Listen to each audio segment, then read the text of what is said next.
We are live! Hello and welcome to Eye on the Storm. I am Gillyweed and I am joined by two lovely, awesome, amazing, wonderful ladies tonight. One of them is my co-host. Anna, why don't you introduce yourself? Hi, I'm Anna Prosser Robinson. I play heroes, I do esports things, I work for a good game agency, I like the internet, and I like you. We all like you, Misscliks fans. And we're also joined by KiyeBerries. Kai, why don't you tell us a little bit about yourself and your involvement with Heroes? Hi, my name's Kai. I also like the internet, and you, Nice. Anna. Yeah. Awesome. I have been streaming and hopefully positively promoting Heroes since the beginning. I've been in the alpha since March, and I've been streaming it since then. So that's what I've been doing. I don't know. Streaming Twitter, Facebook, YouTube. I'm there all around in the community, Reddit, working with heroes, trying to get the good word out there. So here we are. You stream pretty much like every day, right? Every day but Mondays. No Mondays. What's up? Do you not? Are you like Garfield? You just don't like Mondays? Exactly. A lot like Garfield. Don't like Mondays. You also like lasagna? No, actually. I'm a bad Italian. I don't like lasagna. I like lasagna, but I don't eat it. I got this thing with ricotta cheese. I can't. It's not. We don't have a good relationship. Yeah. It is a bit strange, the texture.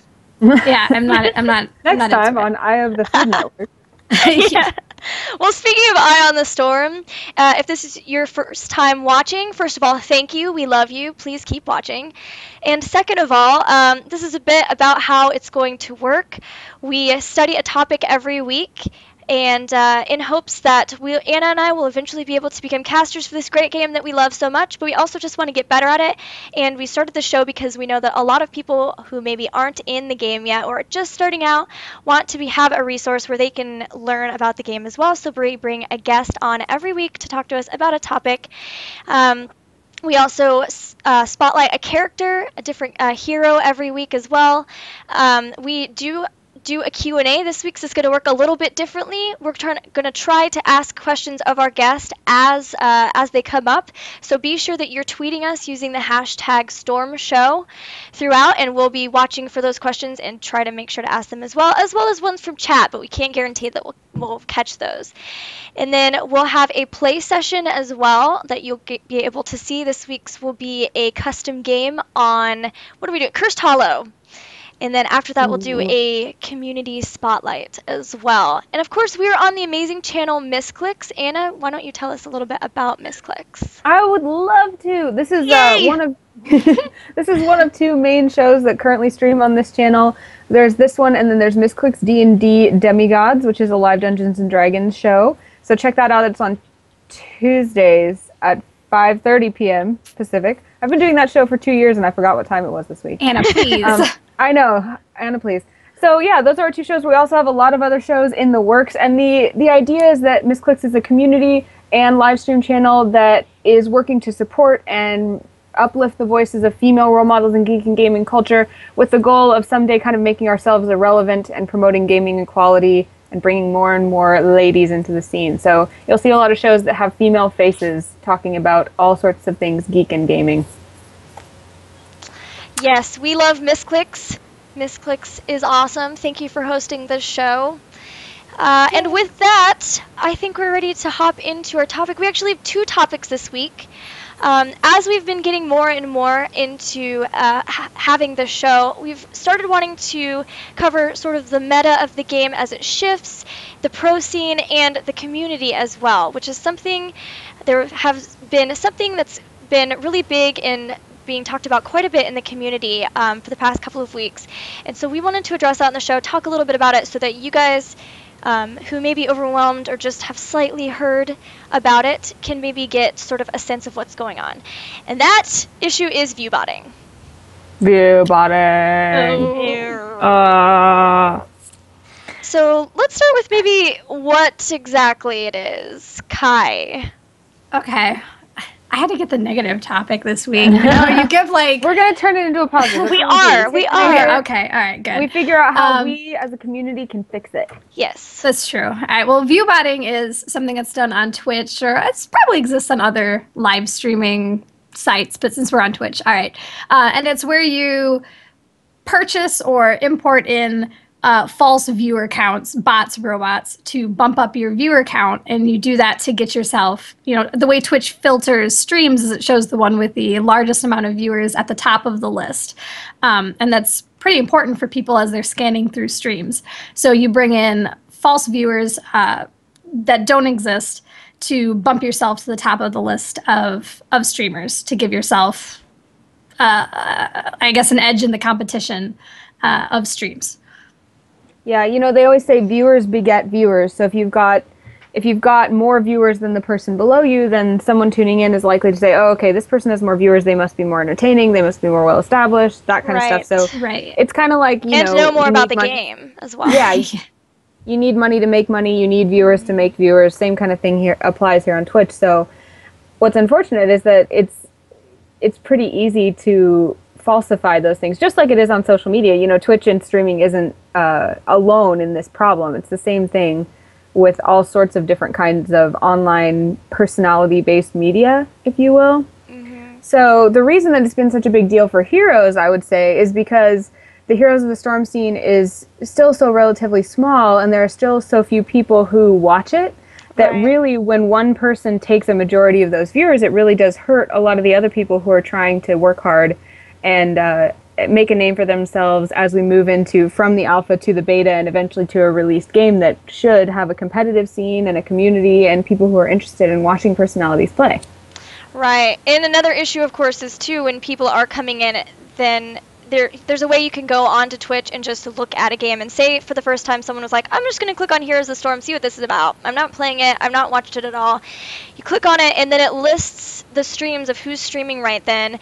And at the top, of course, it's always listed by viewers, I think, or at least you would probably pick whoever as the top viewers anyway, because, again, you're assuming that they know the most and they're the most established in it. So then when you go, if it's not really an established or good quality stream, then it's hurting us as a community, which is why it is such a big issue now, since it is such a small community and growing. It's like the Wild West.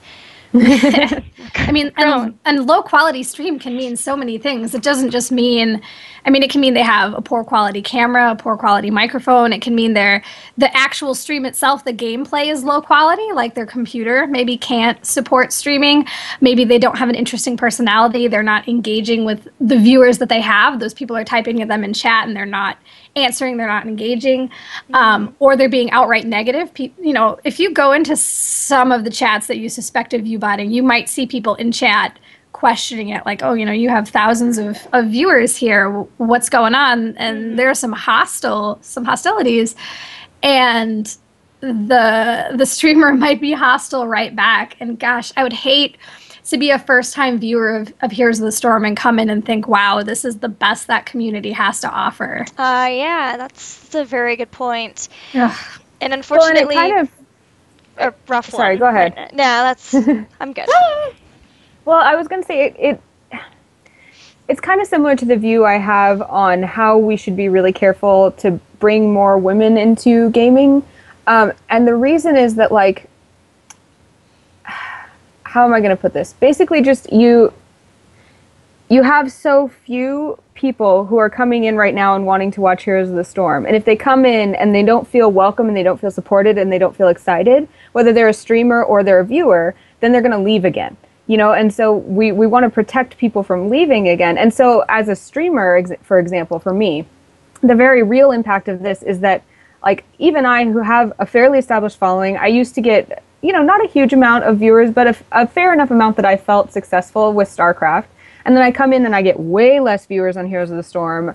There's way less opportunity for me there, but I want to stay. And so I'm thinking about the same thing for other people, coming in and working really, really hard to make a quality stream and do all these things where, like, they want to be part of the community that makes this grow. And if they feel like it's impossible to be successful without viewbotting, and the people who are viewbotting are the ones taking up all the attention, then our scene is really, really going to suffer. So I guess what I'm trying to get at is that the issue is so deep-seated that all of us really need to be informed about it and very hard set hard line about it, or it's really going to damage the quality of personalities that we end up with as role models here. Do you guys agree? I don't know. Yes, being absolutely too paranoid? agree. Yes. No, I think I think that's why it's been such a huge issue. Like Reddit, the Heroes of the Storm subreddit has been just aflame with accusations and Oh boy. yeah, a lot of people said drama as well, but I don't know. It's at the same time, it's something that could be really damaging. So I completely understand it, and it's also very rough. I'm assuming as well, Kai, to have to deal with these people who are getting lots of viewers who aren't necessarily doing it respectfully in a respectful way. It is I don't know if sad is the right word, maybe disheartening, but at the same time, the true Heroes of the Storm community is so close-knit and so fierce and just so involved with each other that it outweighs any of the sadness I might feel about the actual viewbotters out there. Like, I feel like we can deal with it if we, like Anna said, we do address it and we work on it now, early in the game, because the community, like you see when we do tournaments and community events and things like the Brawl with the Blues today, and we support each other so much, streamer to streamer, that we can, I guess what I'm trying to say is, or think at least, is that we can deal with it, but we have to keep dealing with it continuously, because where one person who's viewbotting might stop, two more start. It's like, like a hydra.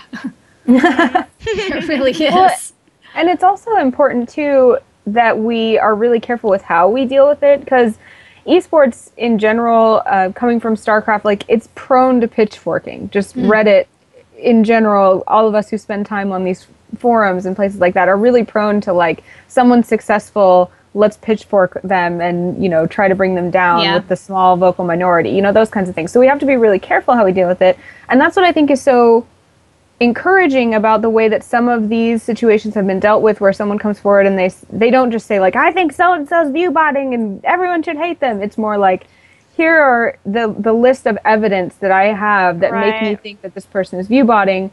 And then that gives us the chance to say, okay, together as a community, how do we decide to deal with this, and how do we, discipline this person with our eyes? Like, do we put our eyes on their stream or not? Do we expect them to do something to redeem themselves? And I think that kind of democracy is actually not going to be very long-standing as we grow bigger. Like, I think it's going to be a privilege that we enjoy now that we should take advantage of. So, I don't know. What do you guys think about, like, how we should look for evidence, or, how we can make sure that we don't over-accuse people of viewbotting? Well, I think the evidence used is pretty technical that they were using, but it was basically like checking out the chats and seeing like how many people are on versus how many people are talking, how many people stay on your stream even when you're like not doing anything, when you haven't been streaming for hours. They just stay in your chat. Another one they used was just a Skype conversation between a guy who used to make and sell view bots and a guy who had bought them. And so that conversation came out. I mean, that's pretty straightforward. But I think, I don't know, maybe it's something that I don't want to throw it onto like Twitch and say, well, what are you going to do, Twitch? But maybe some help on that side wouldn't be too bad either.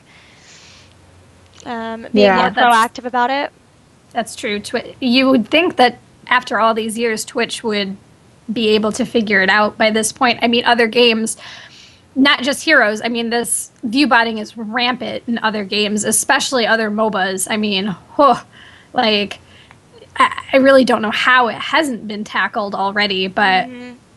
Well, I wonder if it's an issue of, like, who is it hurting, Because as far as Twitch... And I don't say this to vilify Twitch, because I think they're a fantastically moral and ethical company. Right. But as far as their priorities of fixing problems, maybe that isn't a high priority problem for them because it doesn't hurt Twitch itself in terms of numbers. I don't know. I'm totally guessing, and I hope I'm not making anyone at Twitch mad, because I think they're wonderful. But, they've got so many issues to tackle and so many things to do that really, to us, it's a huge community issue, but maybe it's lower on the priority list for them. I don't know. Oh, yeah, I'm sure. Well, what I don't maybe the idea is maybe we should talk about ways that you could just work on making your stream successful without using viewbotting, and that would be maybe a better if everyone was well informed on that respect. I don't really know. Yeah. And I think, I think what we should focus on this show especially is how can we turn anything negative like this into a positive. So that means making sure that we're all equipped to make really exciting and entertaining streams that people want to watch. And then also how can we as viewers be intelligent about that. And like we were saying, not falsely accuse anyone, but also not put our eyes on something that may be unethically gained, like a view-botted stream. So, I don't know. Yeah. Before we move on, because I would really like to hear from you, KiyeBerries, especially on like some of the things you do to make a really exciting stream, and I want to kind of end on that. But before we move on from that, do you have any tips for people when they're looking at the Heroes of the Storm community and deciding who to watch on how to really evaluate like the best streams to really support? The best streams to support. Part of streams, a lot like TV shows, is they are a little bit, personal in taste. But like I was saying, the Heroes community like is really supportive of each other as well. I think hosting, when that feature was put in by Twitch, you said like how we love Twitch. That was probably one of the best features they put in for streamers, because you can just point out really quickly and say like, I think this person is great. So now that I'm done streaming, here is this other person that is just fantastic. And so we host all the time. I don't think I know any one of the really involved community members that doesn't host another community member when they go offline. So that's usually a good telltale sign. I mean, you could look at any one of them right now and see that they're hosting somebody else. I mean, there's probably people hosting Misscliks right now. I know I am. So there's probably somebody else too. So things like that, we all support each other. You can look at Twitter. There's probably a lot of retweets and posts right now saying, watch this show or watch this person, supporting other streams. Our community can only grow and get better, and supporting each other, it's important because we need to, point out who is good and who is holding each other up is more important than tearing each other down. You said pitchforking and witch hunting is a problem in esports, and maybe we can set ourselves apart by picking each other up. Yeah. Yeah. And I know this is me kind of harping because maybe this is a pet issue of mine, but I've seen some of my friends be hurt by wrongly being accused of using bots for various things. So I would say another thing that I would suggest is just educate yourself on exactly what you're talking about, because there are multiple kinds of bots. There are multiple kinds of ways to trick your stream into looking more exciting. Those kinds of things. So please just make sure you know what you're talking about before you accuse people, and then be sure that you present a positive alternative for either the person who's perpetrating that or the people who will learn about that. Give a positive, constructive solution to what you're doing, and I think that will help us grow. And try to keep it as not blaming the person, blaming the act, and make sure you have proof. Don't just bash the person, bash the act of it, and try to explain like, okay, this is why it's bad, this is why you're hurting, and these are the things that I found, instead of like you suck, go die. Like yeah, don't say that. Yeah, don't say that. Cool. Well, but yeah, I want to hear, now that I've had my little soapbox moment, I would really like to hear tips and tricks, because a lot of people are just starting out streaming and maybe haven't done much of it, and you have been a fairly successful hero streamer. So tell us about kind of some of the things you do to make your stream really exciting, and some of the tips you would have for other people. Okay. Well, I would say especially with Heroes or any esport or MOBA, there's probably two kinds of stream, and that's going to be like your competitive gamer, your pro gamer stream that's going to like teach you how to game and teach you how to be better, or then maybe more what I do, which is going to be like your entertaining stream. Like I don't think I sit around and try to teach people how to game. I want to engage with my viewers and my community, and we're there to have fun and have a good time. Like, I'm here to entertain you. Like, we're a show. We're here, we're a club. We're here to have fun. And with my kind of stream where it's here to have fun, I spend a lot of time interacting with my chat, a lot of time talking with my chat. Maybe that takes a little focus off the gameplay because my eyes are a lot of time on the chat and maybe not on the map where they should be, but we have some really fun moments because of that. And as far as when you're streaming, I don't know, maybe this is what drives people into view botting, so maybe we're in the same topic, but I don't know if you can go into it right away thinking you're going to be super successful and super famous or super monetary gain right away. I know I spent a lot of time sinking money into the stream before anything came out of it, viewers or anything else. Having a good quality audio and good quality camera and, a computer that can handle it. Because if people want to watch you and engage with you, they don't want to be looking at like a grainy video and, listen like you're talking to them through like a tube or something. It's not what you want, especially for me, because they're not watching me to learn anything. So they're not sitting there like, all right, I'll listen to her talking to me like through a tube just because I'm going to get something out of it. We're trying to have a conversation. We're having a good time. So I want everything to be as nice as it can be. So, keep all the equipment up to date, lots of lights, everything's pretty, and then try to be, I guess, entertaining. I don't know, I'm not being very articulate and entertaining right now, but it's hard to explain being entertaining. But well, maybe I think what you're getting at is like, streaming is harder than you think because you have to just you're sitting at the station where normally you go to relax and chill out and play video games and be an introvert and be alone, right?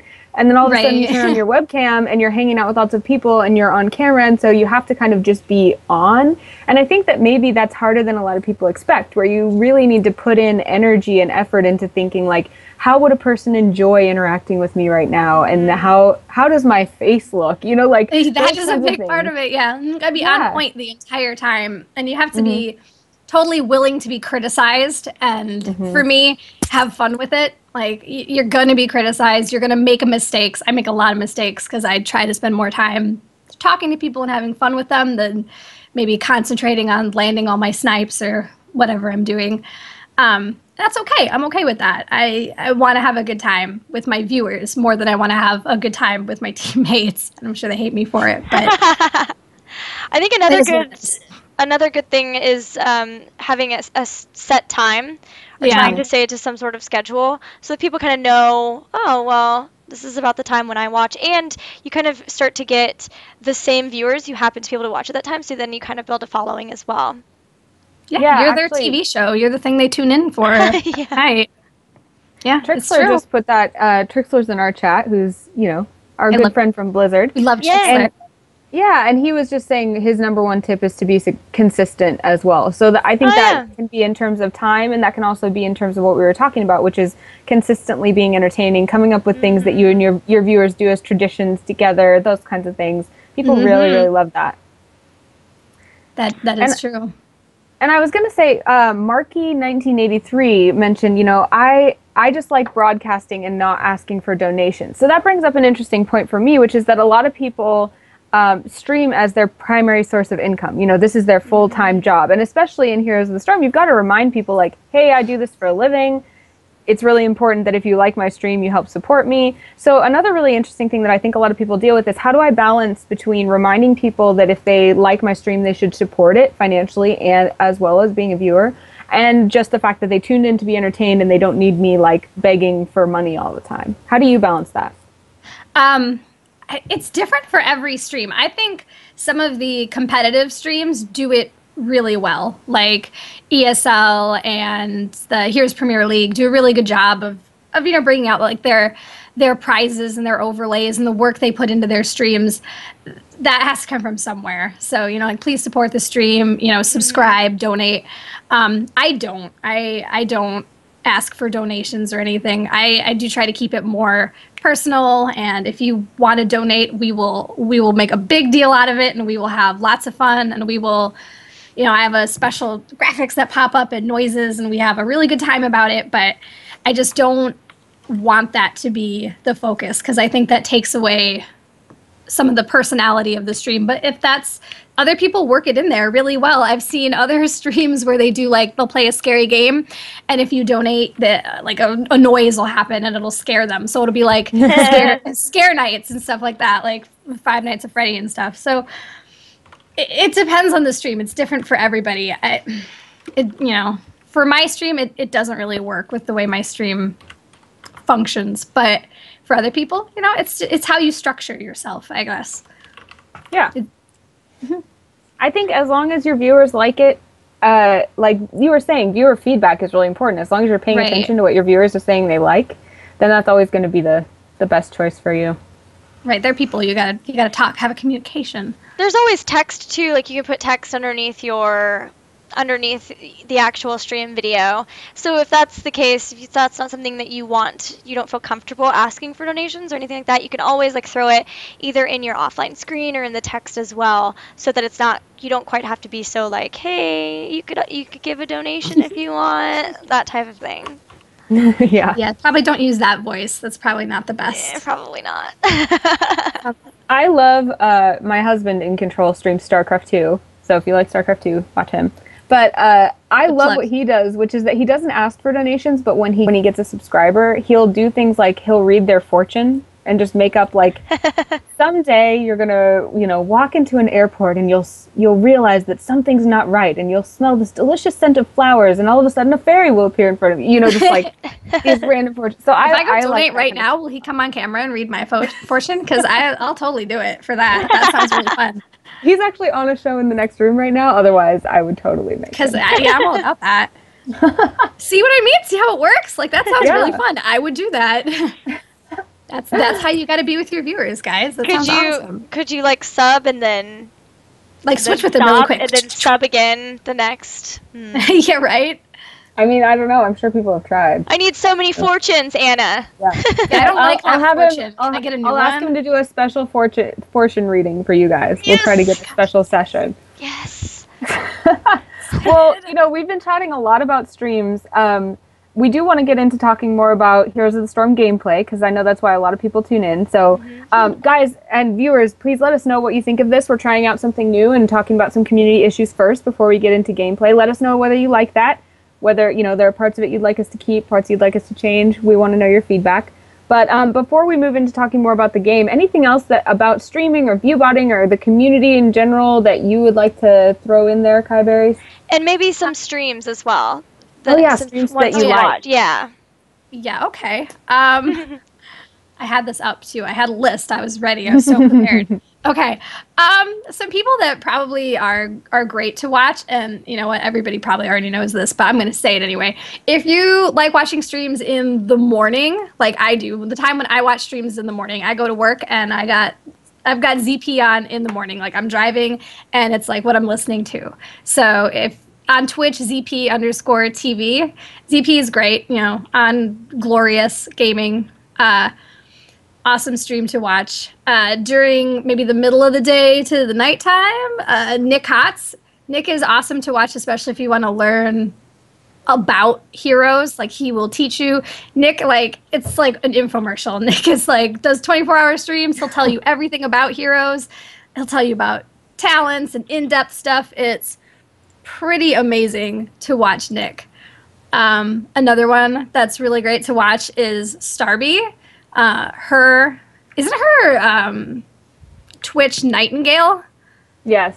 Yes, it's so confusing. I got really confused by that because she hosted me the other day and I was like, oh, thanks, Nightingale. I don't know who you are, but thanks. And she was like, it's Starby. I was like, oh, sorry. Is it NYGHT? Yeah, it's NYGHT. Yeah. I had a hard time finding that too, but she's so much fun to watch. Starby is the most fun person to watch and play with. And she's so good too, and her Brightwing is an inspiration to all people. So I recommend everybody watch and follow Starby at all times. And another person, if you're watching Starby, you'll probably see her play with, where was I going with this? I just totally lost my train of thought. Well, you'll have to watch to find out who she plays with. No, Squiddish. I'm sorry, I'm back on track. Squiddish. I'm sure everybody's seen Squiddish play because he's a huge streamer. He plays all kinds of Blizzard games, but Starby plays with Squid all the time, and he is so funny and amazing. And he wears a big squid hat, and he does the coolest thing when he gets donations and subs. He has different squid hats with different stuff, and he puts a different hat on top of the hat he's wearing. He doesn't change hats. He has like piles of squids on his head. He's such a funny, adorable person, and I spent so much time with him at BlizzCon that I can't even describe. You should definitely watch Squid. You'll have a great time. And those are just a couple streams. There's tons of others. I could keep just going. If you want me to keep going, I will. But I don't know how much time you want to devote to this. Well, maybe we have more time at the end of the show for Community Spotlight. So we'll do a few more streams at the end. So everyone stay tuned to hear more of KiyeBerries' special tips for stream watching. Okay, I gotta say, I keep going. The point is, there's a lot of awesome streams for you to watch in Heroes, and the community is just starting up, so it's already some great quality stuff happening. That's Absolutely. pretty cool. So with that, we'll move on to our topic of discussion / learning this week, and that is supports. We're going to talk with KiyeBerries about supporting in Heroes of the Storm. The best thing. Yes, we did a show early on where we talked about the different classes of heroes that you can play, and we really just basically covered support. But just to give you a refresher, if you're new to MOBAs or you're new to Heroes of the Storm or you don't know what a support does, basically they're the person on the team that takes care of everyone else so that they can do their job. So what that means is that they could be healing other people, making sure that they stay good on HP or mana, or they could be doing crowd control, where they're just making sure that everyone stays in the place they need to, or getting a hold of someone so that one of the damage dealers can really do their job. Would you say that's an apt description of support, KiyeBerries, or would you say there's something more that I missed? No, that's pretty good. That covers a lot of what supports do. Yeah. So as a support, I think, positioning is one of the things that we first sat down and said, that's what we really need to figure out for support. Where do you want to find yourself in terms of your team when you're playing support? It depends on the support, but a basic general thing would be I play supports from the back for the most part.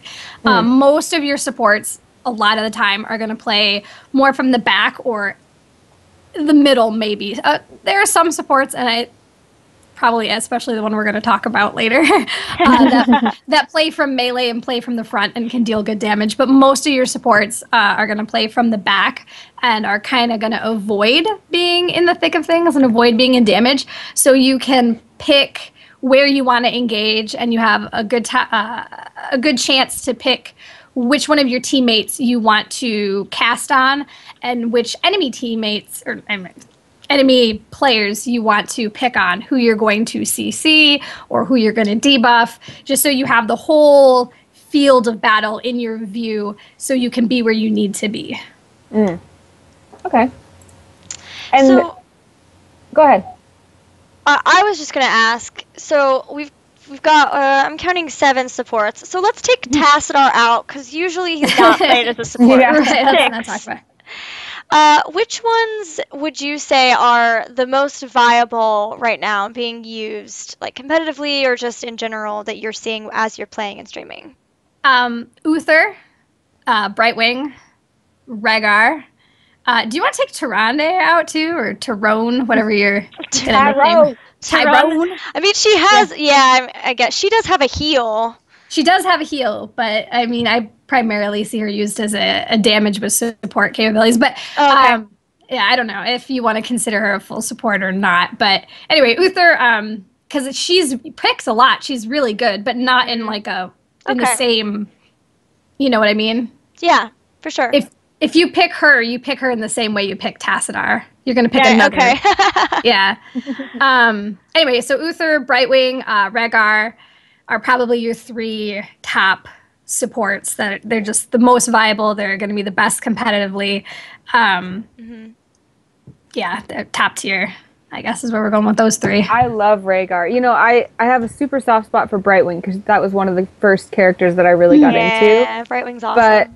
But Rhaegar, I have really gotten a soft spot for lately, and I love watching him in competitive play.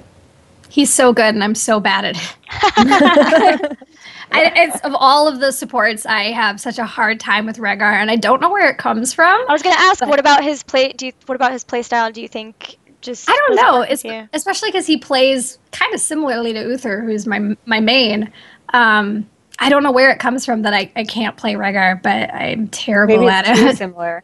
Maybe, I don't know, but Uther and Brightwing are probably my two mains. So there we go. Yeah. You know what's crazy is Lily, because Lily was kind of like a joke character. I mean, She's coming back. sorry, Blizzard, please, I love She's you. on the way back. She's on the rebound, Yeah, guys. She But is. that's what I'm saying. Is in this last patch, we played the first game we played in this patch. I watched JC solo Tychus and Tyrael with Lily, like, and I was like, "What am I watching right now?"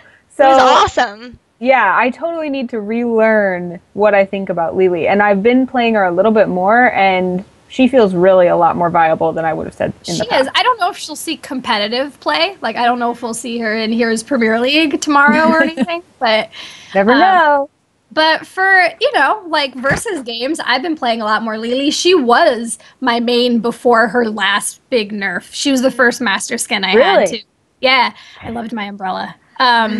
But once she just got too much, I had to stop and I switched to Uther.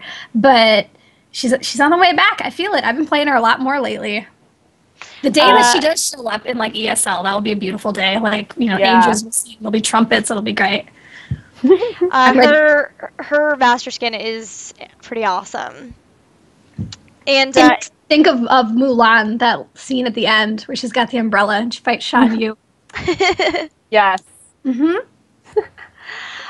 okay, so you said that Uther, Brightwing, and Rhaegar.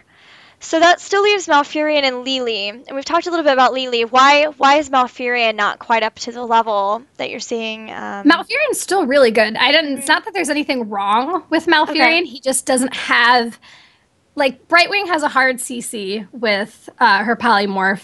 Uther has a hard CC with his stun. And Rhaegar having ancestral healing or bloodlust, he has more healing and damage capability. Malfurion doesn't have a hard CC, and his healing output isn't quite as high.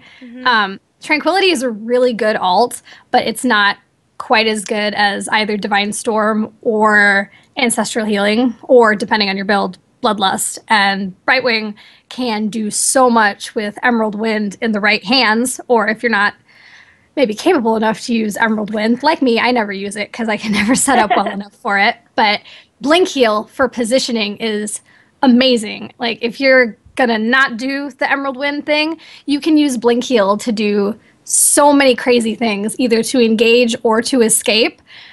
Like, Malfurion's still really good, but he's just not as good as those three. He's definitely better than Lily, but he's not as good as the other three. You can play Malfurion all day long, but Yeah. Can I talk for a second about this game, just really fast, that I played last night? Because I've been playing Brightwing for a long time and would always do Blink Heal. I loved the mobility about it. Mobile characters or heroes are by far my favorite. Tyrael is my definite favorite now. yeah. But so I've been doing Blink Heal for forever, but then last night, I kept getting mad that Emerald Winds were taking me out. So then I decided to play and was doing Emerald Wind, and I Emerald Winded the entire team out of the Golem on Blackheart's Bay, and then took it because I was Emerald Winding, and I felt awful. I didn't feel good about that at all. No, you should feel good about that. did not feel That's good. that's true power right there. That's I was Brightwing. like, I might throw up. This is horrible. That's what it is. Like, that's true Emerald Wind play there. I always, whenever I take it, I seem to set up like the worst Emerald Wind plays. I just mess up my team, or there's no one, like, what am I doing with my life?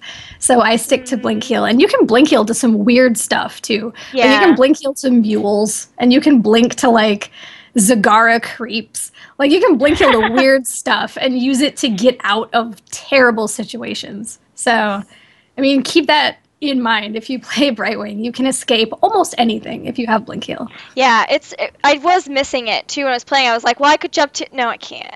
Because it's not only a save for the person you're healing sometimes, but it also can be a save for you getting away. You'll never die. It's just so cool. I love the mobility. But yeah, I just wanted to talk about how terrible of a person I was for a second. Atone for my sin. You're a hero. You're an awesome person. Oh, thank you, I guess. You deserve a trophy. All right, so So we've done positioning and currently strong ones. What about, I would like to know, say that you're kind of getting into this game, you're playing with some friends, you want to play support, but you have no idea which one to take based on the heroes they've picked. Could you give us some maybe insight into which one you would want to take under situations? And I know that's very broad, but... Oh, Uther, all the time. It doesn't matter what they take. Uther is probably the strongest all-around healer. He can fit in almost any team. He's so vanilla. He's like Mario. I mean, you can stuff him anywhere, and he'll be all right. He has one stun right off the go. He's, especially with the changes to Conjurer's Pursuit, his mana regen is great. I mean, come on, you just gotta take Uther. You'll be all right. That's good. Just take Uther. Brightwing is kind of squishy. Her healing doesn't ramp up until higher levels. Maybe takes a little more skill to play or better setup to play. Like we said, the Emerald Wind plays. Uther, not so much. I mean, you can play Uther well lower tier. So, and again, Malfurion was a little bit lower tier, so to play him better or to get proficient play out of him, it might be harder for a newer player. I love Malfurion. I play him all the time. I have his master skin too. But if I was, when people ask me I'm a new player, what should I play for support? I always say Uther. Take Uther first. He is awesome. He's so much fun. You're going to have a great time. You're going to run in. You're going to hit people in the face with a mace. You're going to stun them. You know, when you shoot your Holy Light, you're going to have a great time. Just Uther it up. It's awesome. Well, okay. Yeah. What about Rhaegar? When I don't know. I'm terrible. I can't. Oh yeah, that's right. Dogman. Dogman. I can't tell you how to Dogman. I don't know. Maybe Anna can tell you how to Dogman. I can tell you mediocrely how to play almost any of the heroes in this game because my grind to 5 is just coming to an end. So I've got level 5 on everyone, but that doesn't mean that I am qualified to give advice. Oh, but maybe like who he's good with. Some heroes that he might be good with. Tychus is one because bloodlusting. I was gonna say any auto attack build if you're gonna. I mean, if you're gonna do a bloodlust build, you can take like Archon Tassadar, take Tychus, take like a auto attack build for Vala, and then you can bloodlust and just kill everybody. Same thing with Raynor. Yeah, anyone who does like an auto attack build, Dogman works pretty well with. My favorite thing about him, is that the mobility he has with insta-mount, basically. Mm-hmm. That I think for me is like the main thing that makes me enjoy playing him. Because I have a tendency to dive and overcommit. So. That's true. That's true, you do. Me? Yes. That might also explain why you like Brightwing. And you could blink heal away. You're like, why am I all of a sudden on the other side of this battle? Never mind. Boom. Gone. That's why you saw me on Brawl with the Blues end up in the middle of a fight with Falstad a couple times. Like, haha! Oh. Did you take the double barrel roll talent? No, I didn't. I should have. But I didn't. But then you could double barrel roll into combat. So you could be really far. I saw a cool play yesterday where the Falstad barrel rolled over a wall, but then somebody jumped over to him or like ran around, so then he barrel rolled back over and ran away. It's like the Jukes. That's awesome. That's awesome. See? It's pretty cool. That wasn't me. Yeah, I think it might have been you. It was not. So we've talked about, positioning, some heroes that are currently strong, some things to keep in mind when you're building a team comp. And I was going to ask about, being a support in the early game versus the mid game versus the late game. But what I'm hearing is that the supports in Heroes of the Storm are so distinct from each other that it's really going to be different for each one. Is that true, do you think? That is, I think that is really true.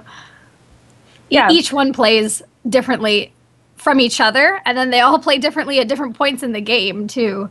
I mean, they're very much individuals. So if I'm a person who wants to learn to play support really well and wants to be that person for my team, what's your suggestion for me to make sure that I'm equipped to handle any situation? Like how many heroes should I learn? Should I just put in game after game grinding? Should I be looking at talents and doing the math for exactly how much damage I can do or take or heal? What should I do? I would just say, start like you did your grind to 5. I would start doing that, but with the supports and find which ones you're comfortable with. Like I know I am not comfortable with Rhaegar, so I do not play him. But I play every other support.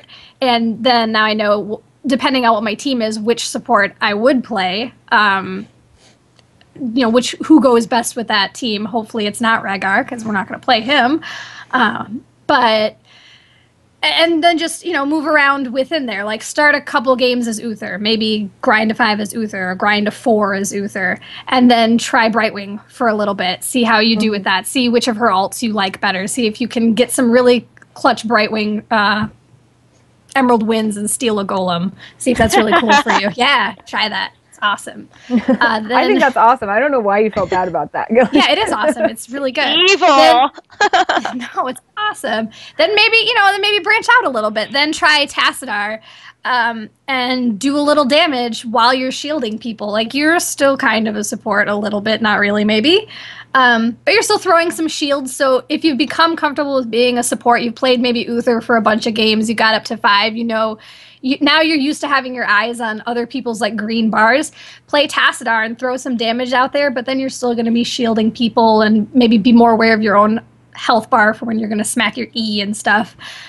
That's how I got into Tassadar play, actually, and I like Tassadar a lot, but I didn't start playing him until I had maxed out 3 other supports. So yeah, I mean, that's how I would do it. Just start moving around in the support field and find out which ones are comfortable for you. Get on Heroes Fire and read some of the guides maybe in the builds there. Heroes Fire is a great resource for new players. Such an awesome site. They have great builds there. Yeah, we use that almost every show. So if you guys watch our show, you're familiar with Heroes Fire. Yeah. For sure.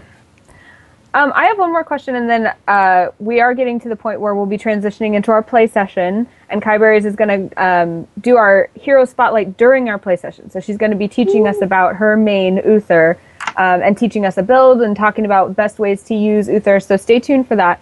But I have one more question, and then you guys can finish up any other tips and tricks. But I wanted to pick your brain. What was my question? Oh, yes. There are a lot of new people that watch this show, people who haven't gotten to play Heroes of the Storm, or people that are transitioning from other types of games. So if they've never played MOBAs before, they've never played Heroes before, and they're trying to decide what to play, and they're considering, am I someone who would like to play a support? What kind of player do you think best fits a support? Like, if you like to do X, you should play support. What do you think? Well, I started playing support in MOBAs from playing support and range DPS in WoW, and playing support in first-person shooters. I'm terrible at actually playing first-person shooters, but there's always like a supporty type person, like an engineer, where you can fix stuff and build stuff. Like, I did that in PlanetSide and PlanetSide 2 forever. And then in WoW, I played a hunter and a holy priest, were my two. I've raided with both of them at the same time. So I always played from the back anyway. So I wanted something where I could play from the back. And the very, very first character I played when I played Heroes, I think was Vala. And I was like, I'm terrible at this. I can never do this again. So then I started playing Uther, and there we are. It's just, if you want to focus on your team, you can want to do the health bar thing, mana thing, especially with Malfurion for that one. CC is something that you can focus on if you want to drop. A lot of the supports have slows and stuns and template abilities where you're going to be dropping like roots, skill shots that are going to slow other people. You're not going to be focused on really killing anybody, so that's not the name of your game. You're going to be more controlling the board and your team versus the other team. That's the support game. It's maybe part of the game is going to feel slower, especially the early game with every support. The early game feels slower because you don't have any damage, and your combos are not about killing anybody. It's about making sure nobody dies in early exchanges, and then you get to sudden, rapid points of, oh my god, what's going on? Because you're just trying to keep everybody alive for just like 10, 15 seconds of just craziness. And then it's over, and then it's really slow again, where nothing's going on, and you're like just waiting. It's the the calm before the storm, and then the explosion, and then it's calm again. But if that sounds interesting to you, that's kind of what support is. What I really like about it is that it feels very tactical to play support for me, which is one reason I love doing it. It's very positional. which I know everything is as well, but it just feels like you have to be very focused on positioning of everybody. You have to watch, if you're, for instance, healing, you have to be watching how health bars are going down. So like if you loved healing, like in World of Warcraft, where you're just constantly having to watch that instead of necessarily having to worry at all about dealing damage. Yeah, it's just so cool. It feels very tactical that you have to be able to just like watch everything and exactly like where things are moving and how everything's going. And I think that that's one reason I really like playing support. I like the choices about it. There's always weights, like with Brightwing. Who are you gonna sheep? Like which in a team fight where there's 5 people, which is the one that's gonna give you a better advantage to sheep? Is it, if you take the enemy tank, if you sheep them, then all of their squishier people are more vulnerable. But if you sheep their biggest damage dealer, then your team is going to take less damage. You have to make those decisions and make them very quickly.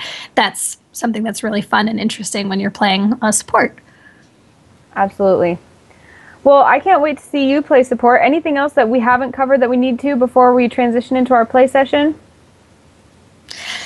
I don't know. Any other support ideas? You have to love your friends because they are relying on you. That's good. Yeah, I think it's interesting because people will kind of discount support as like the accessory player, but really they're like the base of the pyramid player. It's like they have to be on point or nobody else's plans are going to work. So yeah, if you like that, then you'll be a good support player. So we're going to take a brief break. We're going to take the stream down really, really quickly. So don't freak out. We will be back. Don't leave. You can hang out, talk to the really cool people in the chat. We're just going to fix some things, and then we'll be back with a custom game. We're going to have some names you probably recognize playing with us. And KiyeBerries will teach us all about Uther while we do it. Oh, boy. So stay tuned.